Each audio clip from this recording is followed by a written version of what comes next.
Recording by Tig Hines. David Copperfield by Charles Dickens. Chapter 59. Return. I landed in London on a wintry autumn evening. It was dark and raining, and I saw more fog and mud in a minute than I had seen in a year. I walked from the Custom House to the Monument before I found a coach, and although the very house fronts looking on the swollen gutters were like old friends to me, I could not but admit that they were very dingy friends. I have often remarked, I suppose everybody has, that one's going away from a familiar place would seem to be the signal for change in it. As I looked out of the coach window and observed that an old house on Fish Hill Street, which had stood untouched by painter, carpenter or bricklayer for a century, had been pulled down in my absence, and that a neighbouring street of time-honoured insalubrity and inconvenience was being drained and widened, I half expected to find St. Paul's Cathedral looking older. For some changes in the fortunes of my friends I was prepared. My aunt had long been re-established at Dover, and Traddles had begun to get into some little practice at the bar in the very first term after my departure. He had chambers in Gray's Inn now, and had told me, in his last letters, that he was not without hopes of being soon united to the dearest girl in the world. They expected me home before Christmas, but had no idea of my returning so soon. I had purposely misled them that I might have the pleasure of taking them by surprise, and yet I was perverse enough to feel a chill of disappointment in receiving no welcome, and rattling alone and silent through the misty streets. The well-known shops, however, with their cheerful lights, did something for me, and when I alighted at the door of the Gray's Inn coffee-house I had recovered my spirits. It recalled at first that so different time when I had put up at the Golden Cross, and reminded me of the changes that had come to pass since then. But that was natural. "Do you know where Mr. Traddles lives in the inn?" I asked the waiter as I warmed myself by the coffee-room fire. "Auburn Court, sir. Number 2.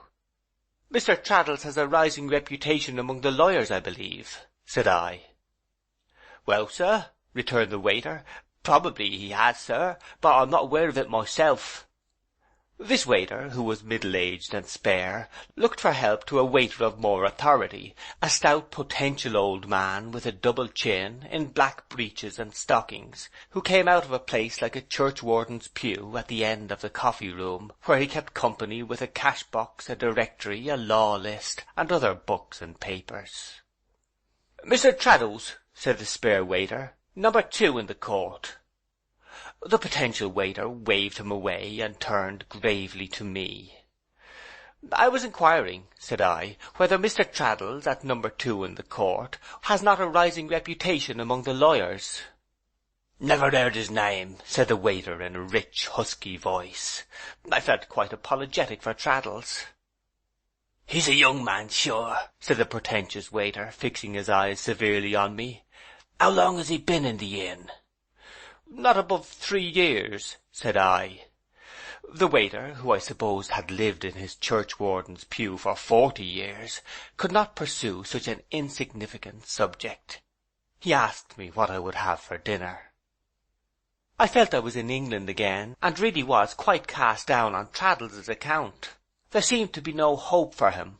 I meekly ordered a bit of fish and steak, and stood before the fire musing on his obscurity. As I followed the chief waiter with my eyes, I could not help thinking that the garden in which he had gradually blown to be the flower he was an arduous place to rise in. It had such a prescriptive, stiff-necked, long-established, solemn, elderly air. I glanced about the room, which had had its sanded floor sanded, no doubt, in exactly the same manner when the chief waiter was a boy, if ever he was a boy, which appeared improbable, and at the shining tables where I saw myself reflected, in unruffled depths of old mahogany, and at the lamps without a flaw in their trimming or cleaning, and at the comfortable green curtains with their pure brass rods, snugly enclosing the boxes, and at the 2 large coal fires brightly burning, and at the rows of decanters, burly as if with the consciousness of pipes and expensive old port wine below, and both England and the law appeared to me to be very difficult indeed to be taken by storm. I went up to my bedroom to change my wet clothes, and the vast extent of that old wainscoted apartment, which was over the archway leading to the inn I remember, and the sedate immensity of the four-post bed, and the indomitable gravity of the chest of drawers, all seemed to unite in sternly frowning on the fortunes of Traddles, or on any such daring youth. I came down again to my dinner, and even the slow comfort of the meal and the orderly silence of the place, which was bare of guests, the long vacation not yet being over, were eloquent on the audacity of Traddles and his small hopes of a livelihood for 20 years to come. I had seen nothing like this since I went away, and it quite dashed my hopes for my friend. The chief waiter had had enough of me. He came near me no more, but devoted himself to an old gentleman in long gaiters, to meet whom a pint of special port seemed to come out of the cellar of its own accord, for he gave no order. The second waiter informed me in a whisper that this old gentleman was a retired conveyancer living in the square, and worth a mint of money, which it was expected he would leave to his laundress's daughter. Likewise it was rumoured that he had a service of plate in a bureau, all tarnished with lying by, though more than one spoon and a fork had never yet been beheld in his chambers by mortal vision. By this time I quite gave Traddles up for lost, and settled in my own mind that there was no hope for him. Being very anxious to see the dear old fellow nevertheless, I dispatched my dinner in a manner not at all calculated to raise me in the opinion of the chief waiter, and hurried out by the back way. Number 2 in the court was soon reached, and an inscription on the door-post informing me that Mr. Traddles occupied a set of chambers on the top story, I ascended the staircase. A crazy old staircase I found it to be, feebly lighted on each landing by a club-headed little oil wick dying away in a little dungeon of dirty glass. In the course of my stumbling upstairs, I fancied I heard a pleasant sound of laughter, and not the laughter of an attorney or barrister, or attorney's clerk or barrister's clerk, but of 2 or 3 merry girls. Happening, however, as I stopped to listen, to put my foot in a hole where the Honourable Society of Gray's Inn had left a plank deficient, I fell down with some noise, and when I recovered my footing all was silent. Groping my way more carefully for the rest of the journey, my heart beat high when I found the outer door, which had Mr. Traddles painted on it, open. I knocked. A considerable scuffling within ensued, but nothing else. I therefore knocked again. A small, sharp-looking lad, half footboy and half clerk, who was very much out of breath, but who looked at me as if he defied me to prove it legally, presented himself. "Is Mr. Traddles within?" I said. "Yes, sir, but he's engaged." "I want to see him." After a moment's survey of me, the sharp-looking lad decided to let me in, and opening the door wider for that purpose, admitted me, first into a little closet of a hall, and next into a little sitting-room, where I came into the presence of my old friend, also out of breath, seated at a table, and bending over papers. "Good God!" cried Traddles, looking up. "It's Copperfield!" and rushed into my arms, where I held him tight. "All well, my dear Traddles?" "All well, my dear Copperfield, and nothing but good news," we cried with pleasure, both of us. "My dear fellow," said Traddles, rumpling his hair in his excitement, which was a most unnecessary operation, "my dearest Copperfield, my long-lost and most welcome friend, how glad I am to see you! How brown you are! How glad I am! Upon my life and honour, I never was so rejoiced, my beloved Copperfield, never!" I was equally at a loss to express my emotions. I was quite unable to speak at first. "My dear fellow," said Traddles, "and grown so famous! My glorious Copperfield! Good gracious me! When did you come here? Where have you come from? What have you been doing?" never pausing for an answer to anything he said. Traddles, who had clapped me into an easy chair by the fire, all this time impetuously stirred the fire with one hand, and pulled at my neckerchief with the other, under some wild illusion that it was a greatcoat. Without putting down the poker, he now hugged me again, and I hugged him, and both laughing and both wiping our eyes, we both sat down and shook hands across the hearth. "To think," said Traddles, "that you should have been so nearly coming home as you must have been, my dear old boy, and not at the ceremony." "What ceremony, my dear Traddles?" "Good gracious me," cried Traddles, opening his eyes in his old way. "Didn't you get my last letter?" "Certainly not, if it referred to any ceremony." "Why, my dear Copperfield," said Traddles, sticking his hair upright with both hands, and then putting his hands on his knees, "I am married." "Married!" I cried joyfully. "Lord bless me, yes," said Traddles, "by the Reverend Horace, to Sophy, down in Devonshire. Why, my dear old boy, she's behind the window curtain. Look here." To my amazement, the dearest girl in the world came at that instant, laughing and blushing, from her place of concealment, and a more cheerful, amiable, honest, happy, bright-looking bride, I believe, as I could not help saying on the spot, the world never saw. I kissed her as an old acquaintance should, and wished her joy with all my might of heart. "Dear me," said Traddles, "what a delightful reunion this is! You are so extremely brown, my dear Copperfield. God bless my soul, how happy I am!" "And so am I," said I.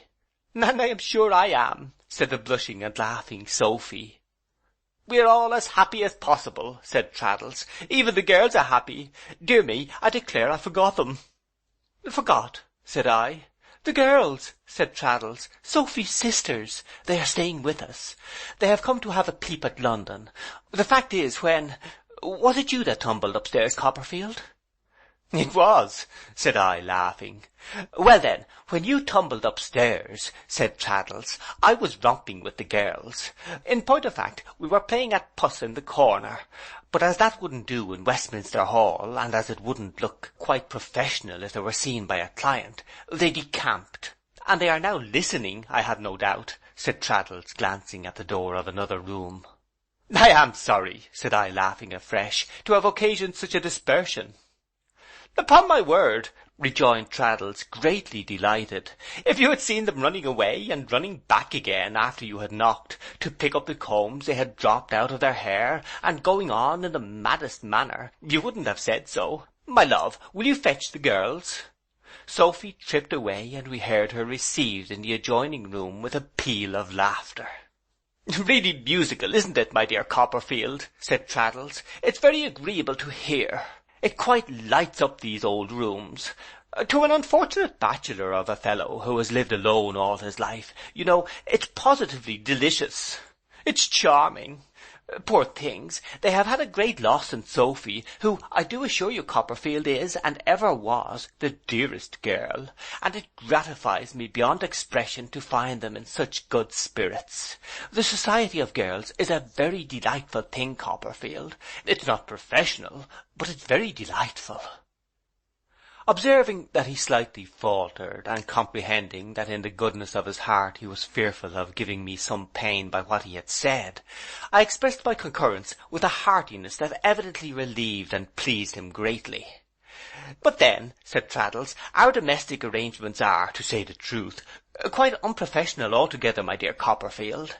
Even Sophy's being here is unprofessional, and we have no other place of abode. We have to put to sea in a cockboat, but we are quite prepared to rough it. And Sophy's an extraordinary manager. You'll be surprised how these girls are stowed away. I am sure I hardly know how it's done." "Are many of the young ladies with you?" I inquired. "The eldest, the beauty, is here," said Traddles in a low, confidential voice. "Caroline. And Sarah's here, the one I mentioned to you as having something the matter with her spine, you know.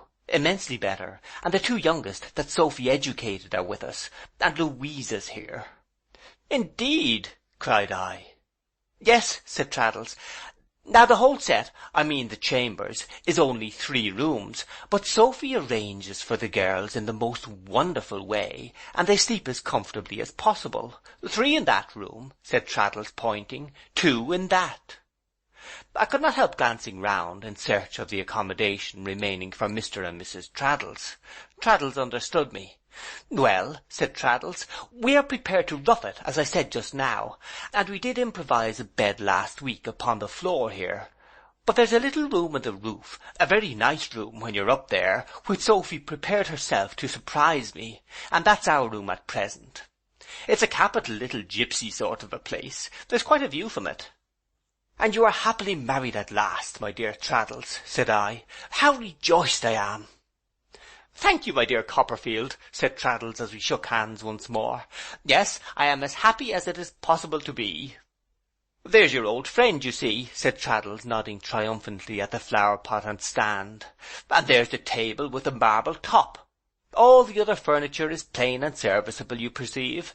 And as to plate, Lord bless you, we haven't so much as a teaspoon. All to be earned, said I cheerfully. Exactly so, replied Traddles, all to be earned. Of course, we have something in the shape of teaspoons, because we stir our tea, but they're Britannia metal. The silver will be the brighter when it comes, said I. The very thing we say, cried Traddles. You see, my dear Copperfield, falling again into the low confidential tone, after I had delivered my argument on DOE, Dems, Jipes versus Wigzeal, which did me great service with the profession, I went down into Devonshire and had some serious conversation in private with the Reverend Horace. I dwelt upon the fact that Sophie, who I do assure you, Copperfield, is the dearest girl. I am certain she is, said I. She is indeed, rejoined Traddles, but I am afraid I am wandering from the subject. Did I mention the Reverend Horace? You said that you dwelt upon the fact. True, upon the fact that Sophie and I had been engaged for a long period, and that Sophie, with the permission of our parents, was more than content to take me, in short, said Traddles, with his old frank smile, on our present Britannia metal footing. Very well. I then proposed to the Reverend Horace, who is a most excellent clergyman, Copperfield, and ought to be a bishop, or at least ought to have enough to live upon without pinching himself, that if I could turn the corner, say, of £250 in 1 year, and could see my way pretty clearly to that, or something better next year, and could plainly furnish a little place like this besides, then, and in that case, Sophie and I should be united. I took the liberty of representing that we had been patient a good many years, and that the circumstance of Sophie's being extraordinarily useful at home ought not to operate with her affectionate parents against her establishment in life, don't you see? Certainly it ought not, said I. I'm glad you think so, Copperfield, rejoined Traddles, because without any imputation on the Reverend Horace, I do think parents, and brothers, and so forth, are sometimes rather selfish in such cases. Well, I also pointed out that my most earnest desire was to be useful to the family, and that if I got on in the world and anything should happen to him, I refer to the Reverend Horace. I understand, said I. Or to Mrs. Crewler, it would be the utmost gratification of my wishes to be a parent to the girls. He replied in a most admirable manner, exceedingly flattering to my feelings, and undertook to obtain the consent of Mrs. Crewler to this arrangement. They had a dreadful time of it with her. It mounted from her legs to her chest, and then into her head. What mounted? I asked. Her grief, replied Traddles with a serious look, her feelings generally. As I mentioned on a former occasion, she is a very superior woman, but has lost the use of her limbs. Whatever occurs to harass her usually settles in her legs, but on this occasion it mounted to the chest and then to the head, and, in short, pervaded the whole system in a most alarming manner. However, they brought her through it by unremitting and affectionate attention, and we were married yesterday 6 weeks. You have no idea what a monster I felt, Copperfield, when I saw the whole family crying and fainting away in every direction. Mrs. Crewler couldn't see me before we left, couldn't forgive me then for depriving her of her child, but she is a good creature, and she has done so since. I had a delightful letter from her only this morning. And in short, my dear friend, said I, you feel as blessed as you deserve to feel. Oh, that's your partiality, laughed Traddles. But indeed I am in a most enviable state. I work hard and read the law insatiably. I get up at 5 every morning and don't mind it at all. I hide the girls in the daytime and make merry with them in the evening. And I assure you I am quite sorry that they are going home on Tuesday, which is the day before the first day of Michaelmas term. But here, said Traddles, breaking off his confidence and speaking aloud, are the girls, Mr. Copperfield. Miss Cruller, Miss Sarah, Miss Louisa, Margaret and Lucy. They were a perfect nest of roses. They looked so wholesome and fresh. They were all pretty, and Miss Caroline was very handsome. But there was a loving, cheerful, fireside quality in Sophie's bright looks, which was better than that, and which assured me that my friend had chosen well. We all sat round the fire, while the sharp boy, who I now divined had lost his breath in putting the papers out, cleared them away again and produced tea-things. After that he retired for the night, shutting the outer door upon us with a bang. Mrs. Traddles, with perfect pleasure and composure beaming from her household eyes, having made the tea, then quietly made a toast as she sat in the corner by the fire. She had seen Agnes, she told me, while she was toasting. Tom had taken her down to Kent for a wedding trip, and there she had seen my aunt too, and both my aunt and Agnes were well, and they all talked of meeting me. Tom had never had me out of his thoughts, she really believed, all the time I had been away. Tom was the authority for everything. Tom was evidently the idol of her life, never to be shaken on his pedestal by any commotion, always to be believed in, and done homage to with the whole faith of her heart, come what might.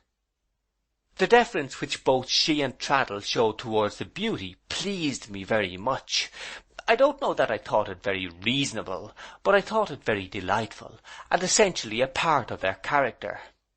If Traddles ever for an instant missed the teaspoons that were still to be won, I have no doubt it was when he handed the beauty her tea. If his sweet-tempered wife could have got up any self-assertion against anyone, I am satisfied it could only have been because she was the beauty's sister. A few slight indications of a rather petted and capricious manner, which I observed in the beauty, were manifestly considered by Traddles and his wife as her birthright and natural endowment. If she had been born a queen bee, and they labouring bees, they could not have been more satisfied of that. But their self-forgetfulness charmed me. Their pride in these girls, and their submission of themselves to all their whims, was the pleasantest little testimony to their own worth I could have desired to see. If Traddles were addressed as a darling once in the course of that evening, and besought to bring something here, or carry something there, or to take something up, or put something down, or find something, or fetch something, he was so addressed by one or other of his sisters-in-law at least 12 times in an hour. Neither could they do anything without Sophie. Somebody's hair fell down, and nobody but Sophie could put it up. Somebody forgot how a particular tune went, and nobody but Sophie could hum that tune right.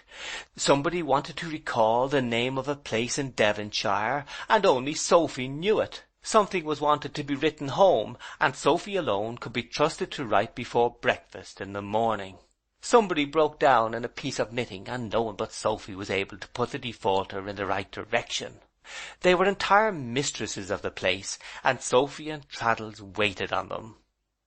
How many children Sophie could have taken care of in her time I can't imagine, but she seemed to be famous for knowing every sort of song that ever was addressed to a child in the English tongue, and she sang dozens to order with the clearest little voice in the world, one after another, every sister issuing directions for a different tune, and the beauty generally striking in last, so that I was quite fascinated. The best of all was that, in the midst of their exactions, all the sisters had a great tenderness and respect both for Sophie and Traddles.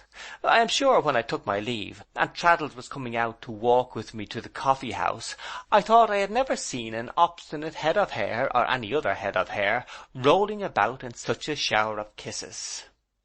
Altogether, it was a scene I could not help dwelling on with pleasure, for a long time after I had got back and wished Traddles good night. If I had beheld 1,000 roses blowing in a top set of chambers in that withered Gray's Inn, they could not have brightened it half so much. The idea of those Devonshire girls among the dry law stationers and the attorneys' offices, and of the tea and toast and children's songs in that grim atmosphere of pounce and parchment, red tape, dusty wafers, ink jars, brief and draft paper, law reports, writs, declarations, and bills of costs, seemed almost as pleasantly fanciful as if I had dreamed that the Sultan's famous family had been admitted on the roll of attorneys, and had brought the talking bird, the singing tree, and the golden water into Gray's Inn Hall. Somehow I found that I had taken leave of Traddles for the night, and had come back to the coffee-house with a great change in my despondency about him. I began to think he would get on, in spite of all the many orders of chief waiters in England. Drawing a chair before one of the coffee-room fires to think about him at my leisure, I gradually fell from the consideration of his happiness to tracing prospects in the live coals, and to thinking, as they broke and changed, of the principal vicissitudes and separations that had marked my life. I had not seen a coal fire since I had left England 3 years ago, though many a wood fire I had watched as it crumbled into hoary ashes, and mingled with the feathery heap upon the hearth, which had not inaptly figured to me in my despondency my own dead hopes. I could think of the past now gravely, but not bitterly, and could contemplate the future in a brave spirit. Home, in its best sense, was for me no more. She, in whom I might have inspired a dearer love, I had thought to be my sister. She would marry, and would have new claimants on her tenderness, and in doing it would never know the love for her that had grown up in my heart. It was right that I should pay for the forfeit of my headlong passion. What I reaped I had sown. I was thinking, and had I truly disciplined my heart to this? And could I resolutely bear it, and calmly hold the place in her home which she had calmly held in mine, when I found my eyes resting on a countenance which might have arisen out of the fire in its association with my early remembrances? Little Mr. Chillip, the doctor, to whose good offices I was indebted in the very first chapter of this history, sat reading a newspaper in the shadow of an opposite corner. He was tolerably stricken in years by this time, but, being a mild, meek, calm little man, had worn so easily that I thought he looked at that moment just as he might have looked when he sat in our parlour waiting for me to be born. Mr. Chillip had left Blunderstone 6 or 7 years ago, and I had never seen him since. He sat placidly perusing the paper, with his little head on one side and a glass of warm sherry negus at his elbow. He was so extremely conciliatory in his manner that he seemed to apologize to the very newspaper for taking the liberty of reading it. I walked up to where he was sitting and said, "How do you do, Mr. Chillip?" He was greatly fluttered by this unexpected address from a stranger, and replied in his slow way, "I thank you, sir. You are very good. Thank you, sir. I hope you are well." "You don't remember me," said I. "Well, sir," returned Mr. Chillip, smiling very meekly and shaking his head as he surveyed me, "I have a kind of impression that something in your countenance is familiar to me, sir, but I couldn't lay my hand on your name, really." "And yet you knew it long before I knew it myself," I returned. "Did I indeed, sir?" said Mr. Chillip. "Is it possible that I had the honour, sir, of officiating when—" "Yes," said I. "Dear me!" cried Mr. Chillip. "But no doubt you are a good deal changed since then, sir." "Probably," said I. "Well, sir," observed Mr. Chillip, "I hope you'll excuse me if I am compelled to ask the favour of your name." On telling him my name, he was really moved. He quite shook hands with me, which was a violent proceeding for him, his usual course being to slide the tepid little fish-slice an inch or two in advance of his hip, and evince the greatest discomposure when anybody grappled with it. Even now he put his hand in his coat pocket as soon as he could disengage it, and seemed relieved when he had got it safe back. "Oh, dear me, sir," said Mr. Chillip, surveying me with his head on one side.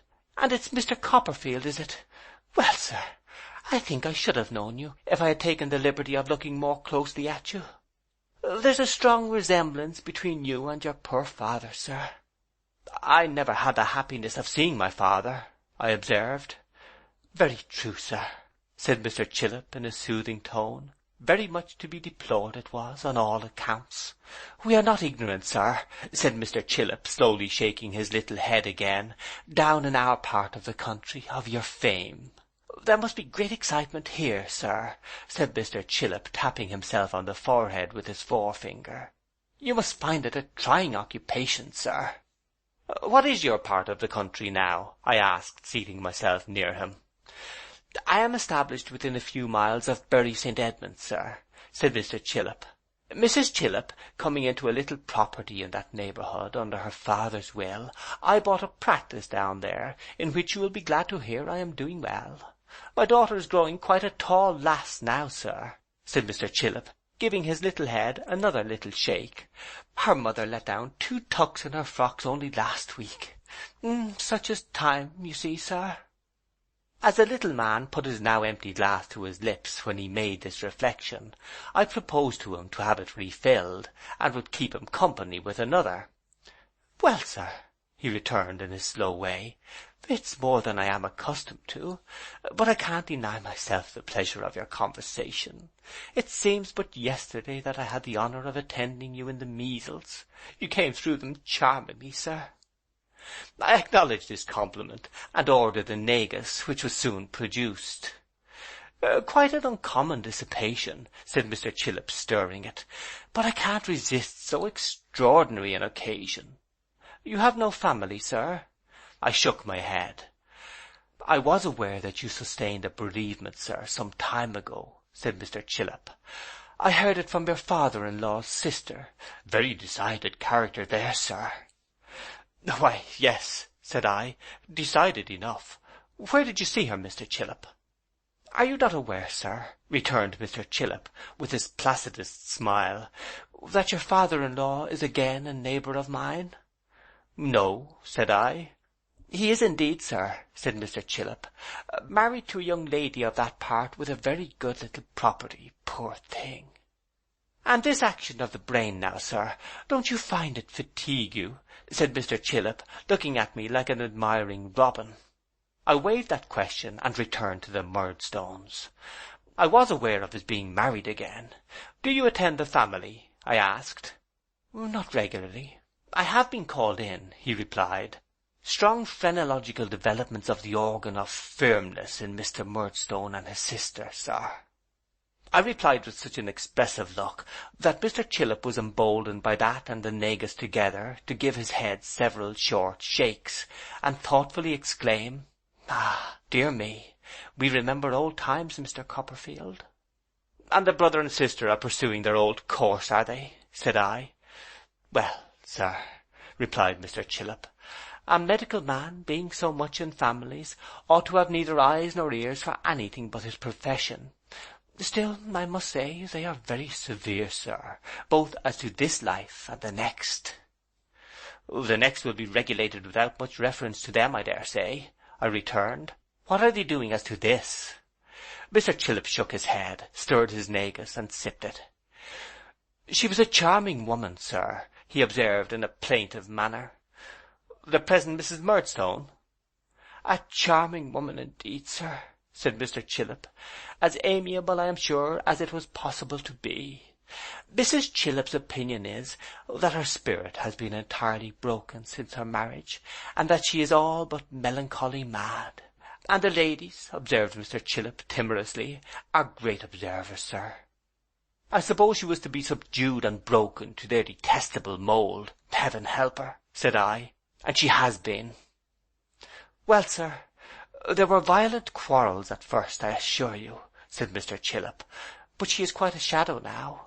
Would it be considered forward if I was to say to you, sir, in confidence, that since the sister came to help, the brother and sister between them have nearly reduced her to a state of imbecility?" I told him I could easily believe it. "I have no hesitation in saying," said Mr. Chillip, fortifying himself with another sip of negus, "between you and me, sir, that her mother died of it." or that tyranny, gloom, and worry have made Mrs. Murdstone nearly imbecile. She was a lively young woman, sir, before marriage, and their gloom and austerity destroyed her. They go about with her now, more like her keepers than her husband and sister-in-law. That was Mrs. Chillip's remark to me only last week, and I assure you, sir, the ladies are great observers. Mrs. Chillip herself is a great observer." "Does he gloomily profess to be, I am ashamed to use the word in such association, religious still?" I inquired. "You anticipate, sir," said Mr. Chillip, his eyelids getting quite red with the unwonted stimulus in which he was indulging, "one of Mrs. Chillip's most impressive remarks. Mrs. Chillip," he proceeded in the calmest and slowest manner, "quite electrified me by pointing out that Mr. Murdstone sets up an image of himself and calls it the divine nature. You might have knocked me down on the flat of my back, sir, with the feather of a pen, I assure you, when Mrs. Chillip said so. The ladies are great observers, sir." "Intuitively," said I, to his extreme delight. "I am very happy to receive such support in my opinion, sir," he rejoined. "It is not often that I venture to give a non-medical opinion, I assure you. Mr. Murdstone delivers public addresses sometimes, and it is said, in short, sir, it is said by Mrs. Chillip, that the darker tyrant he has lately been, the more ferocious is his doctrine." "I believe Mrs. Chillip to be perfectly right," said I. "Mrs. Chillip goes so far as to say," pursued the meekest of little men, much encouraged, "that what such people miscall their religion is a vent for their bad humours and arrogance. And do you know, I must say, sir," he continued, mildly laying his head on one side, "that I don't find authority for Mr. and Miss Murdstone in the New Testament." "I never found it either," said I. "In the meantime, sir," said Mr. Chillip, "they are much disliked. And as they are very free in consigning everybody who dislikes them to perdition, we really have a good deal of perdition going on in our neighbourhood. However, as Mrs. Chillip says, sir, they undergo a continual punishment, for they are turned inward to feed upon their own hearts, and their own hearts are very bad feeding. Now, sir, about that brain of yours, if you'll excuse my returning to it, don't you expose it to a good deal of excitement, sir?" I found it not difficult, in the excitement of Mr. Chillip's own brain, under his potations of negus, to divert his attention from this topic to his own affairs, on which, for the next half-hour, he was quite loquacious, giving me to understand, among other pieces of information, that he was then at the Gray's Inn coffee-house to lay his professional evidence before a commission of lunacy, touching the state of mind of a patient who had become deranged from excessive drinking. "And I assure you, sir," he said, "I am extremely nervous on such occasions. I could not support being what is called bullied, sir. It would quite unman me. Do you know, it was some time before I recovered the conduct of that alarming lady on the night of your birth, Mr. Copperfield." I told him that I was going down to my aunt, the dragon of that night, early in the morning, and that she was one of the most tender-hearted and excellent of women, as he would know full well if he knew her better. The mere notion of the possibility of his ever seeing her again appeared to terrify him. He replied with a small pale smile, "Is she so? Indeed, sir, really," and almost immediately called for a candle and went to bed, as if he were not quite safe anywhere else. He did not actually stagger under the negus, but I think his placid little pulse must have made 2 or 3 more beats in a minute than it had done since the great night of my aunt's disappointment, when she struck at him with her bonnet. Thoroughly tired, I went to bed too at midnight, passed the next day on the Dover coach, burst safe and sound into my aunt's old parlour whilst she was at tea, she wore spectacles now, and was received by her and Mr. Dick and dear old Peggotty, who acted as housekeeper, with open arms and tears of joy. My aunt was mightily amused when we began to talk composedly by my account of my meeting with Mr. Chillip, and of his holding her in such dread remembrance, and both she and Peggotty had a great deal to say about my poor mother's second husband, and "that murdering woman of a sister," on whom I think no pain or penalty would have induced my aunt to bestow any Christian or proper name, or any other designation. Chapter 59.